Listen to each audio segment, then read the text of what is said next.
I was muted. I knew you'd figure it out in a second. I'm good. How are you? Good. Did you get a run in this morning? I did, yes. I did a power test.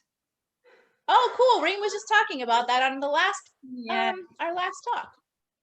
Did you get the stride? Yes, I am using a stride. And how did you like it? I've been using it for a couple weeks, primarily because I want to learn the ins and outs of it. So It's different. It's not really that different. I mean, we're used to running by power or riding by power. So it's kind of the same thing. Yeah, same idea. You'll have to keep us updated on it. If it's some new gadget we all need. Yes, there's always new gadgets. I know, isn't there?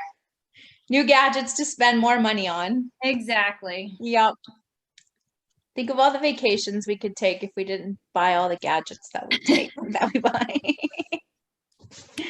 Hi, Beth. I've got a quick question for you. Okay. Our resident registered dietitian. So I feel like back in the day, QT2 would have like a sponsor for different types of products, and they didn't duplicate products. Okay. You know what I mean? Like there would be one power meter company and one nutrition company, or, you know. Yep. And I feel like there's a lot of overlap now. And I'm just getting really confused about what is actually recommended. Like with this, the Moxie Light or the Moxie, is it Moxie Life company? Yep. Also has a, like a sports hydration drink, as does Gatorade Endurance. Yep. Now we have Athletic Greens. Well, it seems like Moxie Life has their own little version of a multivitamin in a drink. Yep. So I know that obviously you have a session to do right now, but I'm just really like, what are we supposed to take now? I don't even know. Yeah, there's a lot of stuff out there for sure. You know, to answer those questions specifically, I would use Gatorade Endurance because that's what's served on course for most of our races. So when it comes to sports drink, I always tell my athletes and the people that I do race fueling plans with, if you're doing an Ironman and you're going to rely on what's on course, which you will in an Ironman, how could you not? You know, you're not going to carry 6, 7, 8, 10 bottles with you. Then practice with what's on course. So that kind of answers that question. For Gatorade. There's a lot of stuff out there. Clean has one too. Clean has a hydration drink too. That's right. I was just actually looking at it the other day and it's pretty good. But it's not, you know, it's kind of in a sense, it's evaluating what you're specifically looking for. There may be a reason, like the sports drink example, there's a very specific reason to take one brand versus another. And sometimes there's not a reason.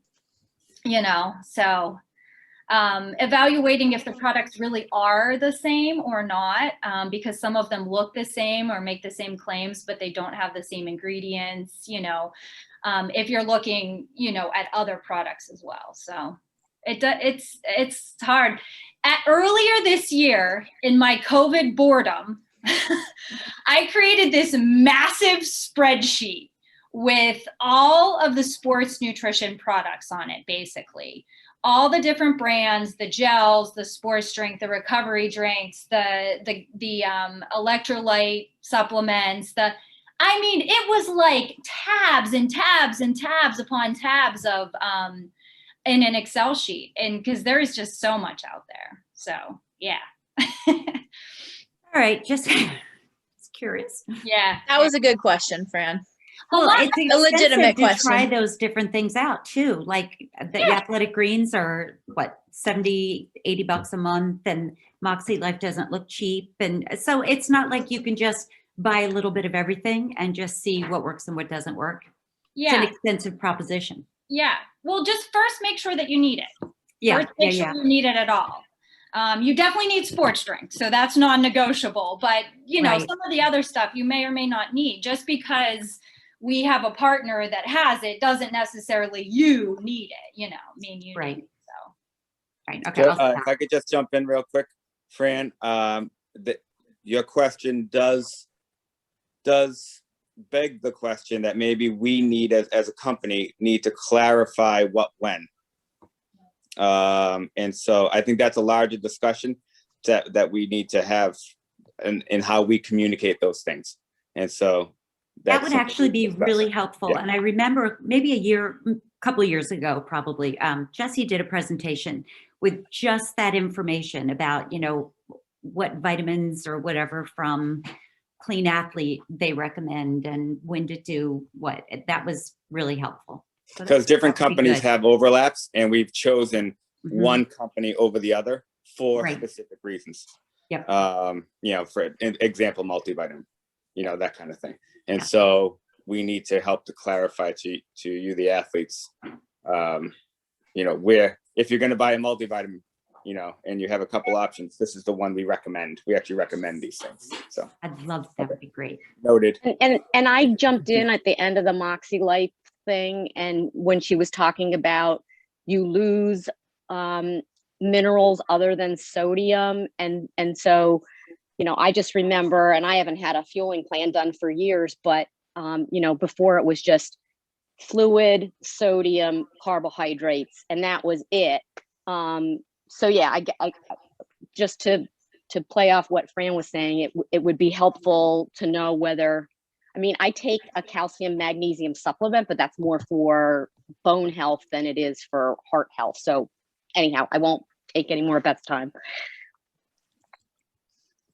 These are all legitimate questions. But without further ado, Should I just talk about supplements instead? Do we maybe. want a question and answer about Let me tell you about fish oil, my friends. My favorite supplement of all. All right. Factoid. I was just going to say, I don't think for most of you, we need to introduce Beth. Beth, I'm sure everyone has encountered Beth at some time or another. She does pretty much, I want to say everything, but not everything. So you've talked to her if you've inquired for a coach, you've talked to her if you've inquired for core diet services. So she has her hands in so many things with QT2, and Beth is loved by all. And so without any further ado, here's Beth. All right, guys. So first of all, how's camp going? Somebody tell me. So far, so good? I see some thumbs up. I see some smiling faces. Nobody wants to talk.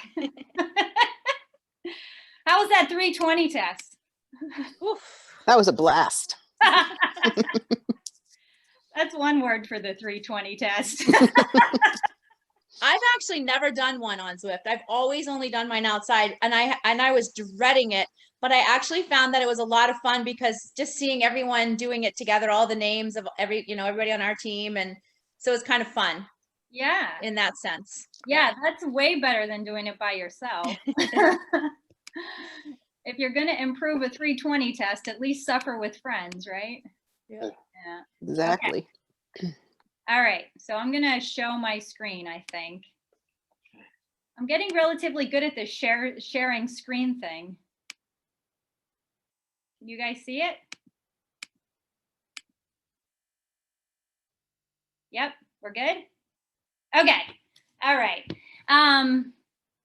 So I can definitely answer any questions, but today I thought apparently I should have been talking about supplements. Noted, and we'll do that at some point. But I thought I would talk a little bit today about nutrition periodization. I have a hard time with that word. I always say that word wrong.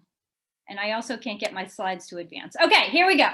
So periodization, I think everybody has an idea of what this is. It's just basically strategic implementation of specific training phases. So I put this little diagram up here of what QT2 periodization looks like in a sense. And everybody kind of knows that you know, your coach does this for you when they're planning out, you know, a season or, you know, a race, a specific race build. So you know, you start in base period, and a lot of us are probably in that period, maybe not, depending on if you have a spring race or if you don't.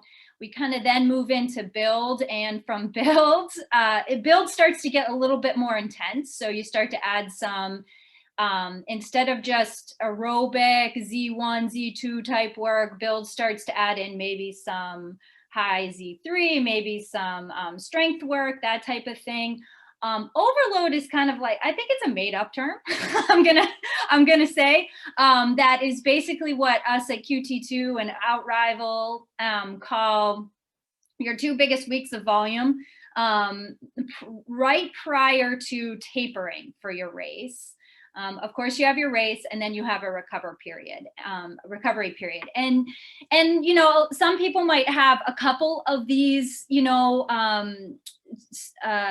full cycles within a year. So let's say you do a spring big race, and then you do a fall or late summer Ironman or something like that. So you may have a couple of these cycles. But the important part is there is definitely segmentation within your training. So it's not just always the same volume and always the same intensity, and you know, there's specific periods. And people inherently understand that when it comes to training. And they think of training that way, but a lot of people don't think about it when it comes to nutrition.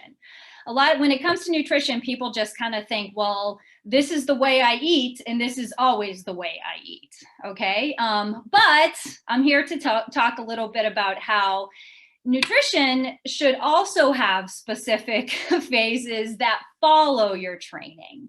And it's a different way to think about nutrition, and it's kind of a fun way to do it, I think. So, you know, one thing about QT2, if you've been around for, you know, a hot minute, you know that QT2 is very, very data focused and very numbers focused in a sense. So we get pretty hot and heavy with the numbers, and I think that's a good thing. But sometimes I think it can be a detrimental thing when it comes to nutrition. There are certain times to focus on very specific numbers and grams of carbohydrate and things like that for nutrition, but that's not often. So what I want to talk about today is basically nutrition periodization, and how not necessarily like exact weight should look, or exact number of carbohydrates or percentage of this or that should look as based on the phase. I want to talk about general behaviors to kind of focus on throughout each phase, because I think that's a healthier way to look at nutrition. And I also think it's a more doable way for a lot of people. So that's what we're going to talk about today. All right. But first we're going to talk about weight, even though I don't want to talk about weight, because everybody always asks the question about weight. And honestly, the only thing I really want to get, the only point I really want to get across in this slide is the race phase right here.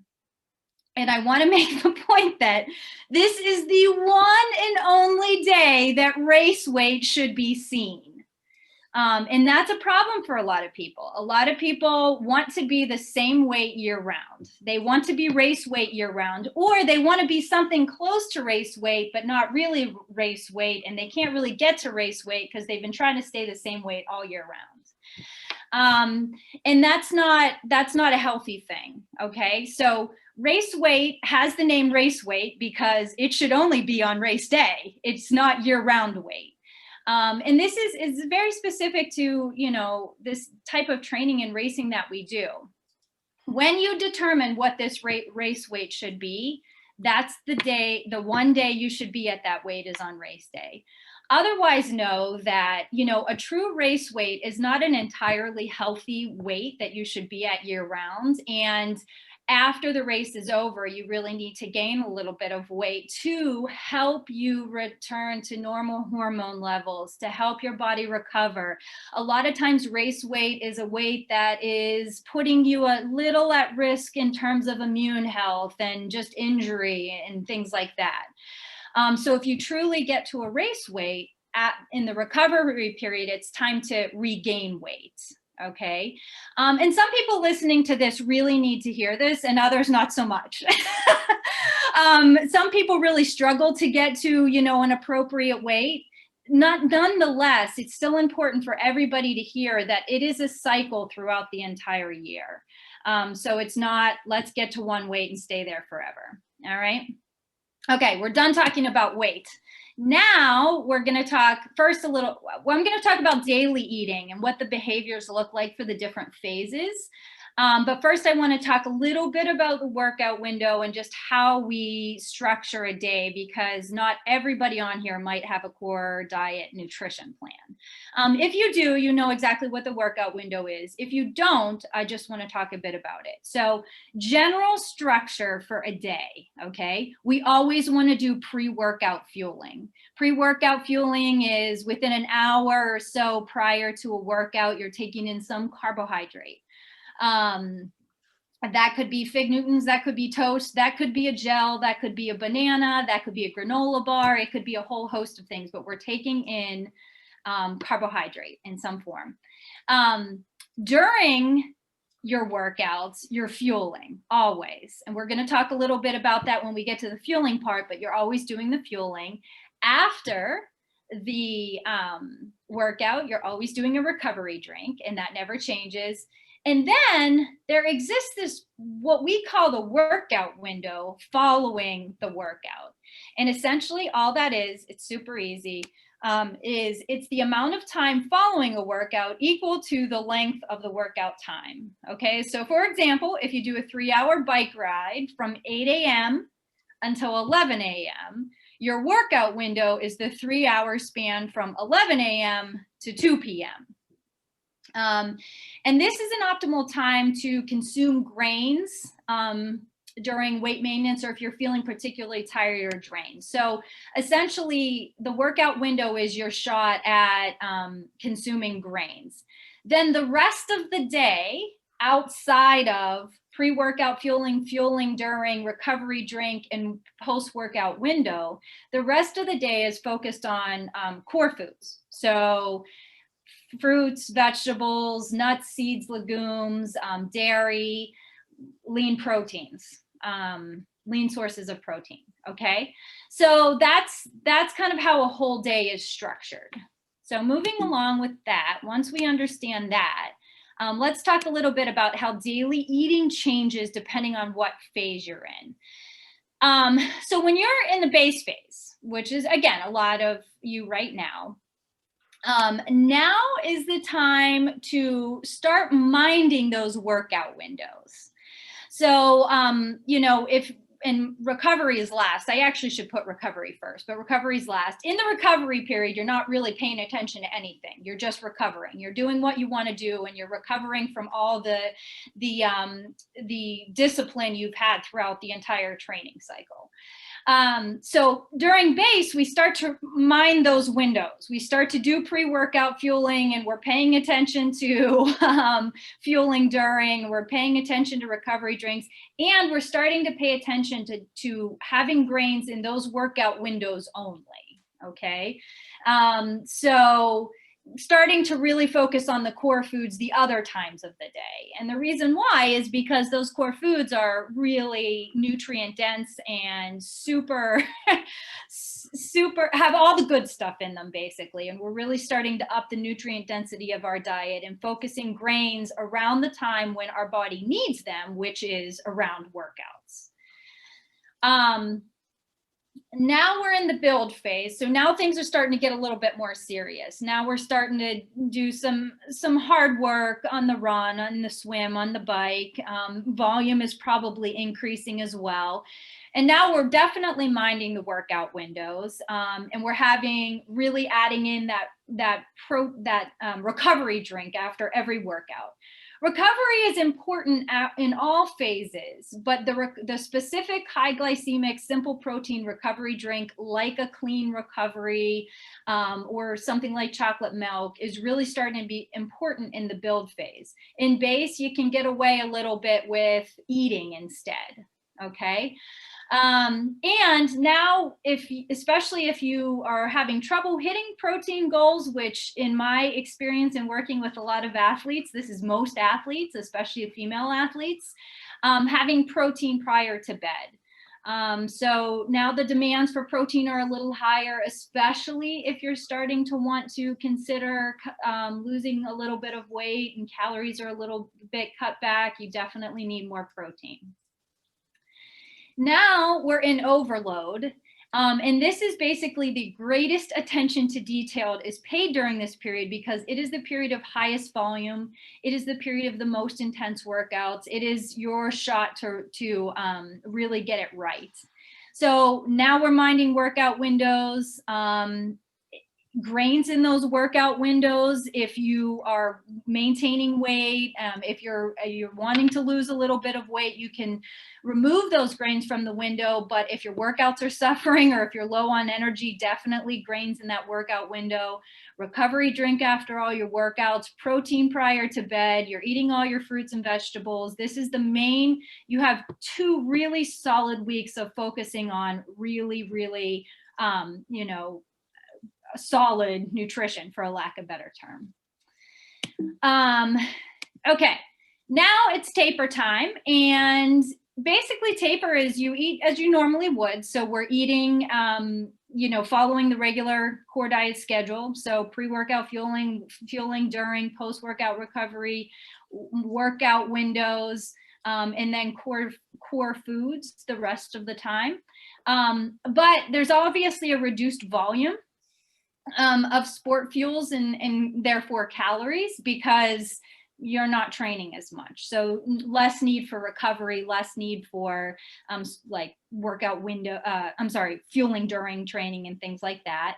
And then we add the carb load 1 to 2 days prior to racing, depending on the distance. So if anybody has a fueling plan, you know about our carb load, especially the day before for all distances and even 2 days out for the longer distances. Also, you can consider a 1 to 2 day caffeine taper if anybody is so brave as to do so. That caffeine taper can help improve your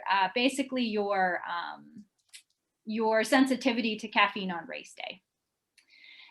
Race day, there's no daily eating on race day. There's just fueling and then eating whatever you want after the race.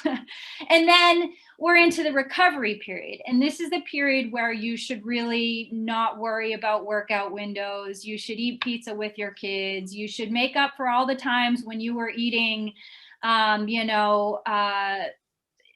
grilled chicken and vegetables while everybody else was enjoying something else in your family, and eat with your friends and things like that. Now is the recovery is the time to not worry about that kind of stuff and give yourself a break from it. And this is what, a lot of people will do this for a day. They'll dream about all the things they're going to eat for a day, and then they kind of go back to, normal eating. And you do really need a time of giving yourself a break. And the reason why is because that allows you then to, when the time is actually right, that allows you to do the whole cycle again and be, quote unquote strict, or be a little bit more disciplined when you need to be. This is extremely similar to after you do a race, taking downtime from training. So really backing off, taking a week or 2 or 3 off, your diet really should follow the same as well, because that just allows you to get back into it. All right. There are a few non-negotiables. So this is, things that you want to focus on year round, no matter what period of time you're in, even in the recovery period when you are eating chicken nuggets and pizza with your kids. You always want fruits and vegetables, 5 to 7 servings a day. And that's actual fruits and vegetables. It's not a green powder. It's not a multivitamin. It's not a supplement. It is a fruit and it is a vegetable. And 5 to 7 servings a day of those. And I can't emphasize the importance of this enough. So that's year round. You can get all your fruits and vegetables in and still have pizza every night for dinner in the recovery period.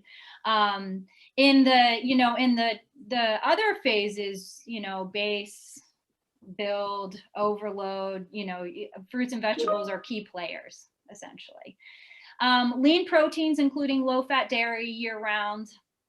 So you always need your protein. Nuts, seeds, legumes, again, can't overemphasize the importance of these types of things. So in other words, always eat the good stuff. Just always eat the good stuff. There is room for other stuff as well in your diet, even with the good stuff in there. Okay, alcohol. Let's talk a little bit about alcohol and how that changes throughout. Base. As a general rule, drink no more than 1 standard drink per day for women, no more than 2 standard drinks per day for men. And this is obviously if you drink. If you don't drink, you don't need to start drinking, as based on this slide. So if you don't drink, very good for you, keep it that way. But if you do drink, in base phase, we're talking about 1 standard drink per day for women, 2 for men. And we'll talk about what a standard drink is here in a slide or two, but these are just the general recommendations, like the USA guidelines for dietary guidelines for Americans. So now we're in the build phase. Now things are starting to get a little bit more serious. Now the intensity and the volume is going up.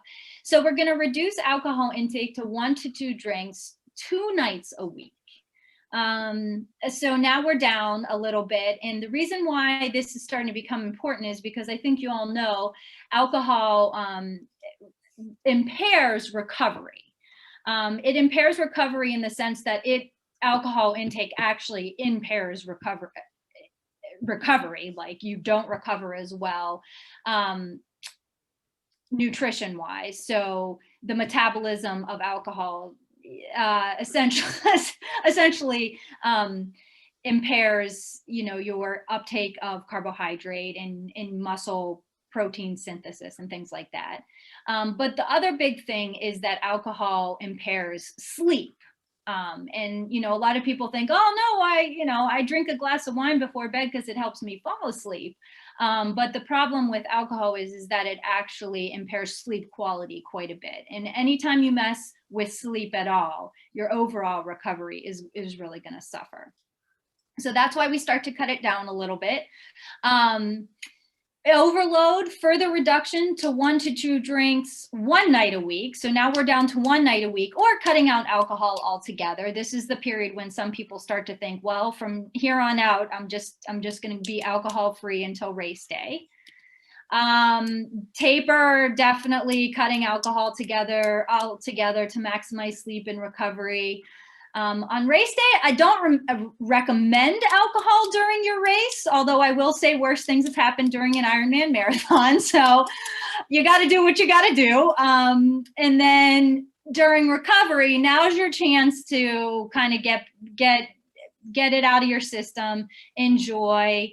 Of course, always within reason. I will not recommend binge drinking, but now you open that favorite bottle of wine that you've been saving, or go to your favorite brewery or whatever. So this is another habit that really, if you really just focus on the habit itself, it will, take you a long way in terms of the different phases. Standard drink. So let's talk a little bit about this, because this is what gets people a little. They see this and they're like, oh no, wow, no, okay, that's gonna be a problem. So 12 ounces of regular beer, okay? We're talking about like a 5% alcohol. And this is the problem with beer these days. Beer now is 8% alcohol, 9% alcohol, almost close to what wine looks like. So regular beer, only 12 ounces. That's not even a pint glass, guys. So be careful there. If it is a malt liquor, so now we're talking more like IPAs, things like that. Although, again, there's a lot of IPAs that are way more than 7% alcohol. So now we're talking to only 8 or 9 fluid ounces. And I think if anybody has ever gone to a brewery and you've wanted something, a lot of breweries won't they'll only do half pours of some of their higher percentage alcohol drinks. And there's a reason why. There's a reason why. You're basically drinking wine at this point. So tastes a little different, but alcohol content wise, you're getting there.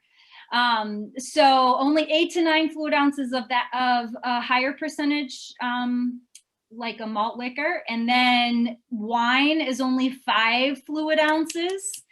So I am not a wine drinker myself, but of the wine drinkers that I know, 5 fluid ounces is like a sip. So you just got to be careful there. And then of course, for the hard alcohols, whiskey, gin, rum, all that stuff, it's only 1.5 fluid ounces. So it's essentially just a shot, which is not a lot. Now we're into my category, and that is not a lot of alcohol. So just be wary there. When I say one drink, one standard drink, we're talking about, you know, one cocktail that isn't mixed strongly at all. So, or 1 12-ounce regular beer. So just to bring that home again. This is always a depressing slide for people. Okay, let's talk about fueling now. So how does fueling look throughout the year, as based on what phase you're in? Okay, base phase. And I get this question a lot. Do I have to take gels during base phase? I'm really sick of gels. And the answer is no. There definitely needs to be a time when you are not 100% sports drink, gels, chews, you know, that kind of stuff. And the reason why is because by the time you get to race day, you won't be able to do it. You have to give yourself a little bit of break from that. So especially if you've been doing this for many, many years in a row, I feel like there's this is not scientific at all, but in my mind, there's a limit to the total number of gels you can take in a lifetime. And I'm nearing that number, so I have to use them wisely. So base phase. You want to consume the same quantities as your fueling plan. Okay, so quantity wise, you still need to eat and fuel. You still need calories. You still need to hydrate when you are in base phase. You're still training. The need is still there. But you don't have to use the same products or foods. So this is when you can, instead of using gels, you can use a banana or a fig bar, or you can use pretzels, or you can use Halloween candy. It's not 100% ideal, but it's something different, and it will get the job done. And furthermore, it will give you the ability to, when it comes time to really focus on your fueling plan and doing it to a T, you will be able to. When we get to build, now we're starting to consume the same quantities as your fueling plan, and you're starting to practice the same products as well. So now it's back to gels, it's back to chews, use the same brands. Really start to even use the same flavors. Overload is following your race fueling plan to a T. So you are following exactly what you're going to do on race day. Same quantities, and in all your workouts as well. I even try and use the same flavors. One thing I am particularly guilty of myself is Gatorade Endurance a couple years ago came out with, you know, what they serve on course is lemon, lime, and orange. Lemon, lime, and orange Gatorade Endurance holds a very special place in my heart. I've drank so much of it in my lifetime that just the thought of it makes me a little sick. But a couple years ago, Gatorade Endurance came out with 2 flavors, watermelon, which just happens to be my favorite food of all time, and cherry. And I love those flavors, and I use them all the time. I actually kind of look forward to those drinks. But in overload, I force myself to get the orange and the lemon lime, because guess what? That's what you're going to see on race day. So even go so far as to use the same flavors, the same brands, all of the same stuff, because overload is 2 weeks. Just do it and get that gut totally ready and prepared, and your palate prepared for what it's going to taste on race day, and then you'll be good to go. Taper, you're still following your race fueling plan to a T. And oftentimes we say if you're going to do a very hot race, so if you're about to go do Kona, you're actually over drinking a little bit just to get your gut prepared for over drinking in the race itself in a really hot race. Obviously, during the race, you're following your race plan to a T. If things go south, adapt. Things invariably always go south. Even if you practice a ton, you just have to prepare yourself mentally to know that sometimes things go wrong in an Ironman or, you know, a marathon. That's to be expected. They're long days, but learning how to adapt is a big piece of it. And then recovery is you're putting away the gels. You never want to see sports drink again. This is not a hard thing for people to follow. You know, Gator Light packet as a margarita rim, potentially. So that's kind of the way that we do fueling as based on the different phases of training. This is my guy here eating pizza while he's running. I don't know if any of you have ever done ultra marathons, but I will say that if you haven't and you're interested in it, one of the main pros of doing ultra marathons are the aid stations. They are far, far more interesting than aid stations in Ironmans. They have a lot of very, very good things that you may or may not actually want to eat, but you're like, wow, there's a lot of good stuff in here. I could spend a little time at this aid station. So, and I think that's it. That is it for me. You know, I spent a lot of time talking about race fueling plans. If you don't have one, there's a discount code. It's in the app, but there's the discount code as well for a race fueling plan. Nutrition plans are daily eating plans, and there's a discount code for those as well. So yeah, I think that's it, guys. Any questions about this stuff or anything else? Now's your opportunity.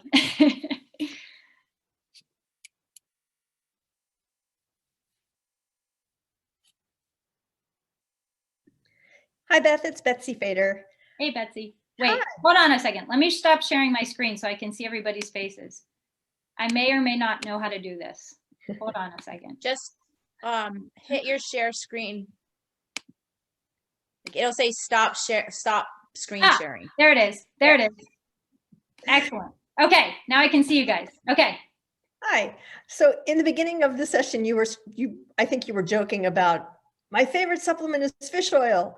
Yes. So tell us about your favorite supplements. No, I wasn't joking. That is my favorite supplement. I love fish oil. I want to hear In more. fact, listen to this madness. So have any of you guys gone back to school as adults? Probably there's a few in here that went back to school after, I can't see you all, but if anybody's raising their hand, you know the problem I'm having. So I decided to go back to grad school for nutrition. And I'm currently, the reason why I haven't been at camp much is because I'm currently writing a 3,500 word paper. Do you guys know how many words that is? I sat down the very first night and I was like, oh, I got this. I wrote for what felt like 3 hours and I had like 500 words. I was like, oh, I'm in trouble. I'm in serious trouble. But nonetheless, the point of that story is it's about omega-3s because I love omega-3s. I actually think, you know, supplements are a tricky topic. There's, you know, a lot of people get we hear, you know, and I'm very, very guilty of this myself. I read a paper about, you know, a particular supplement, or I hear these companies that make supplements, one of their, you know, people talk about it, and you're like, oh my gosh, I absolutely need that.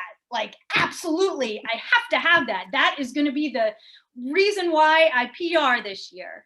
And I'm very guilty of that myself. I read something, you know, about X, Y, and Z, and then I'm all into it.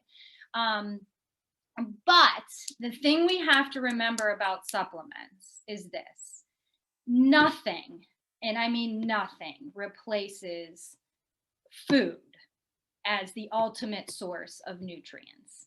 And we don't even understand how food interacts, different nutrients interact when we take in food and things like that.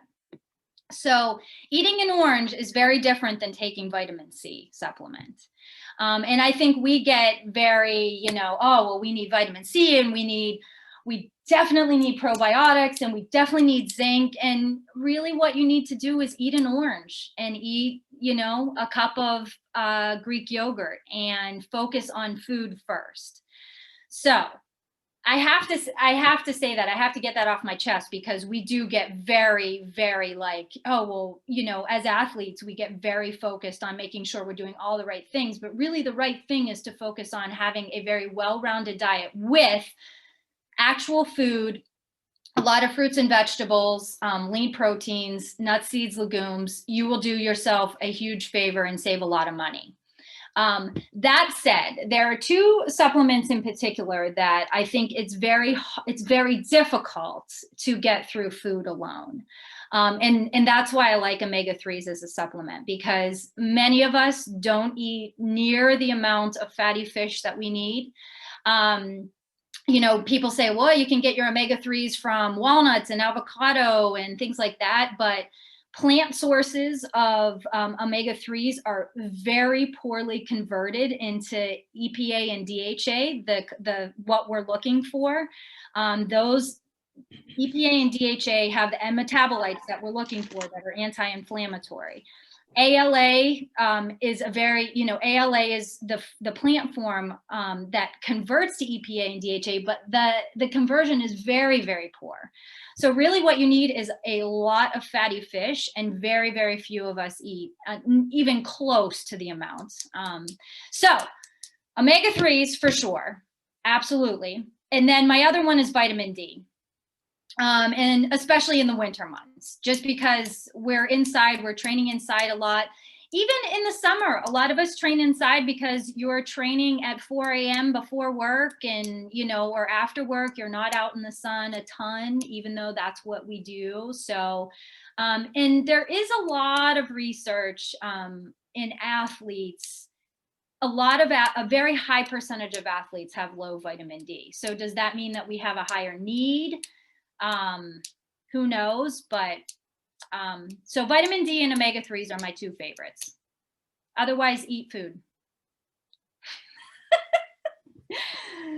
Tim Snow, what were you holding up to show us? What is that? Beth will probably have a conniption. It's my attempt to eat fatty fish. That In a is bag. so gross. I know it is. And then I had a fish oil a thing too. To keep with the theme. Salmon in a bag.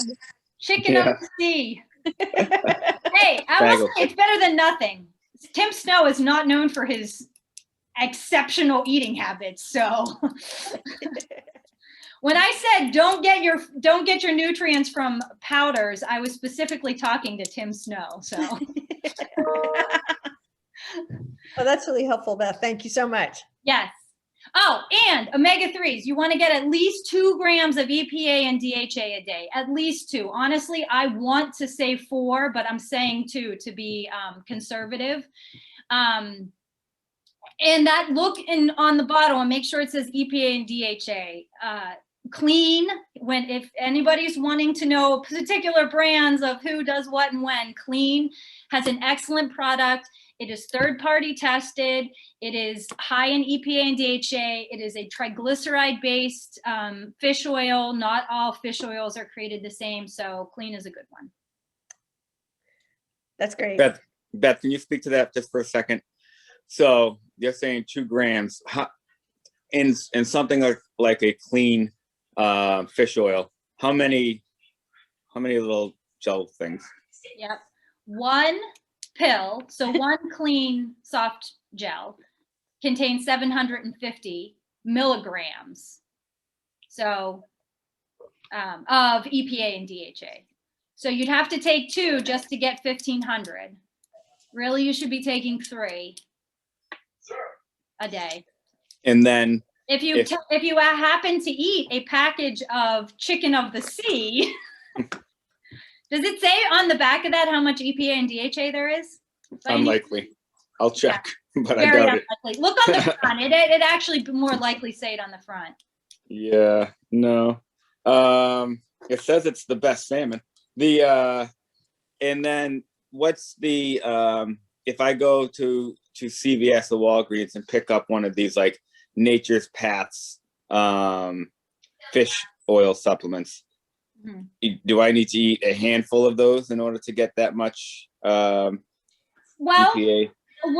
first of all, look on the back. It will always say how much EPA there is and how much DHA there is. Add that number together. That is not what it's going to say on the front. It's going to say like on the front, 1,800 milligrams of fish oil. But then when you look on the back, if you add the EPA and DHA together, it's nowhere near 1,800 milligrams. So be careful of that, number one. The other problem with just going to the CVS and finding something is that it might not be a triglyceride-based supplement. So there's every supplement, as you know, like when you get magnesium, there's magnesium, there's all sorts of different magnesiums, different magnesium salts that you can buy, magnesium sulfate, glycinate, you can buy all sorts of different ones. Fish oil is the same. There's different formula, or there's different preparations of it, I should say. And you want a triglyceride-based fish oil. So something that you get at CVS may or may not be that. So be careful with that. And also you want to get stuff. The reason why I like clean is because it's third-party tested. Not to say that there aren't other products that are third-party tested, but it's one that is.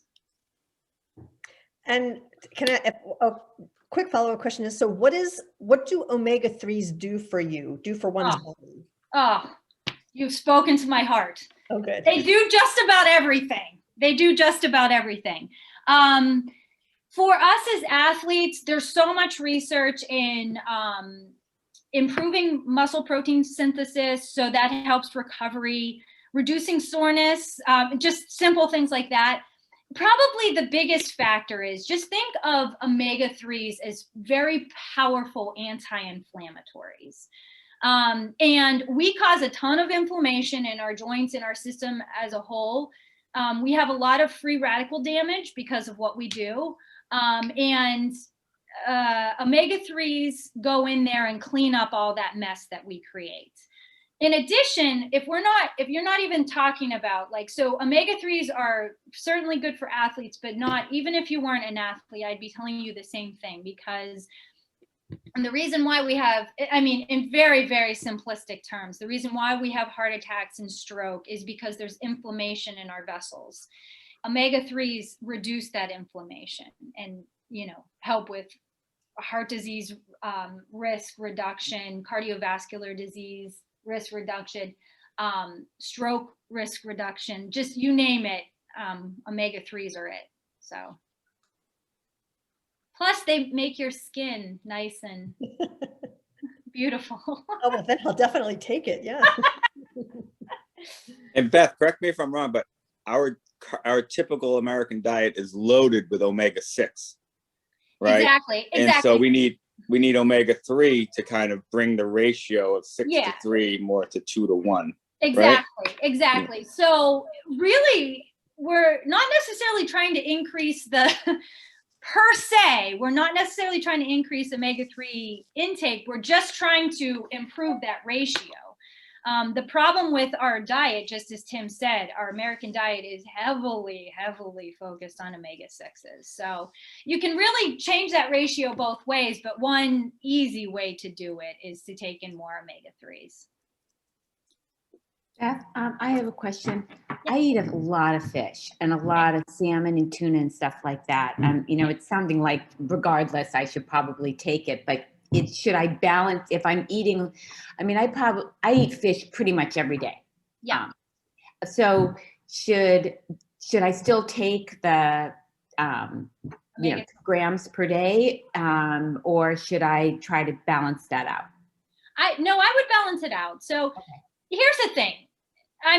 This is a little risky to say, to a big group of people, but in general, you're not going to overdo omega-3s, unless it's really, it can be an issue with coagulation, but honestly, there's probably nobody listening to this that's in of remote risk of overdoing it with omega-3. So if you were to take 2 grams a day, you'd probably just be doing yourself a favor, but you can definitely balance it out. And for people who do eat a lot of fatty fish, a lot of times I'll tell them take 1 gram a day, you know, so take 1 clean pill a day instead of 2 or 3 like a lot of people are taking.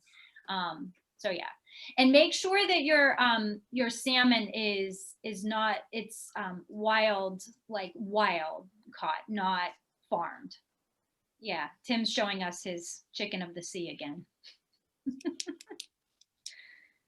Tim, you're on mute. I can't hear you. It is wild caught. Yeah. And then bagged. And then bagged. Yep. You know, sardines are probably the best source. So if anybody can handle sardines, yeah, sardines are the way to go. I couldn't personally do it. I'd much rather take fish oil. And in fact, when people give me a hard time about, I can't take fish oil, the pills are too big, it gives me the fish burps, I say, okay, well, your other option is you can eat a can of sardines a day. That usually changes their mind. And I think anchovies too, right? Yes, yes. Any kind of fatty fish like that, yes. Beth, what do omega-6s look like? And are they inherently bad? Or is it the ratio that's bad? No, I mean, we need omega-6s. Omega-3s are actually pretty low in essential fatty acids. So you need omega-6s for sure, because there are some essential fatty acids that we get from omega-6s alone. Omega-6s are like any kind of soybean oil thing, anything with soybean oil in it, which is like the American diet in a nutshell. If you look on the back of any kind of prepared food or any kind of processed food, there's probably going to be soybean oil in it. You know, animal fat, butter, animal fat in general, that type of thing, dairy. So yeah, any, you know, like cakes, cookies, chips, all that stuff. Yeah. Any other questions? Are there any other brands that you recommend besides Clean or that you know of, or? For fish oil? Yeah. Nordic Naturals. Nordic Naturals, okay. Yep. Nordic Naturals is third-party tested. It is an extremely good product. Yeah. I used to be able to find Nordic Naturals too in like stores. The thing about Clean is you have to order it. So that can be a problem. Although it actually comes extremely quickly for our current times. But Nordic Naturals you can sometimes find in stores. It is sold retail. Looks like they have it on Amazon. Yep. What isn't on Amazon? So Amazon's got everything, right? Exactly. So Beth, I have a question for anybody else. I know myself, I've been plant-based for over a year now. Yes. And you're talking about the omega-3 or the omega-6s being mostly from, you know, the animal products. I do have a really good, at least what I think is a really good plant-based omega-3 supplement. If I'm not getting all of those, you know, you're talking about the balance, since it doesn't sound like I need to do the balance as much. Is it still this, do you still recommend the same amount of omega-3s? Well, yes, because what are you taking as your supplement? It's algae omega. It's yes, love it. I'm loving it. Yeah, it's got 715 milligrams of omega-3. So yeah. So we still need to do the same amount then, you're saying? Well, the beautiful thing is you are, so basically what Jen is doing is she is going straight to the source. Algae is what the fish eat. And that's how the fish are so high in omega-3s. So she's going straight to the source. Instead of eating the fish, she's eating the stuff that the fish eat. So that's beautiful. That's intelligent. But yes, you will have to take just the same amount because, well, first of all, omega-6s aren't just in animal products. So My guess is your diet probably is lower in omega-6s than a lot of people, but you know, omega-6s are in coconut oil, for example. You know, like there's a lot of things that you may be using that are high in omega-6s. So I would still aim for the same amount. Yeah. Okay, cool. Yeah. Thanks. Yeah, for sure. Like I said, I want to tell you all to take 4 grams of fish oil a day. So me telling you to take 2, even if you're eating fatty fish and things like that, you're not gonna overdo it. So I have another question because I've been taking Super Omega 369 that has borage flaxseed fish oil. If I understand you correctly, what I really need is just the 3. What are the 6? And 6 I get is from animal proteins and nut oil, which is my primary oil fat source. But what do the 9s do? Omega-9s? Yeah.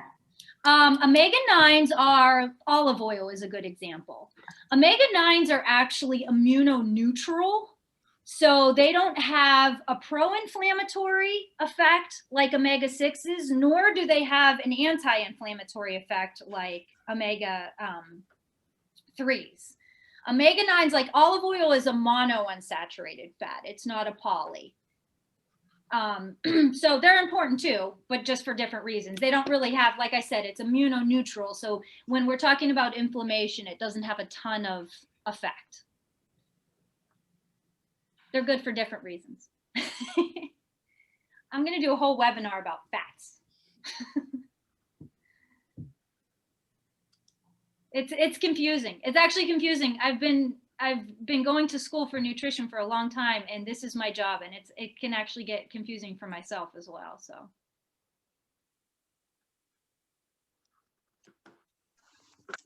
All right, no more questions. Well, that was super informative, Beth.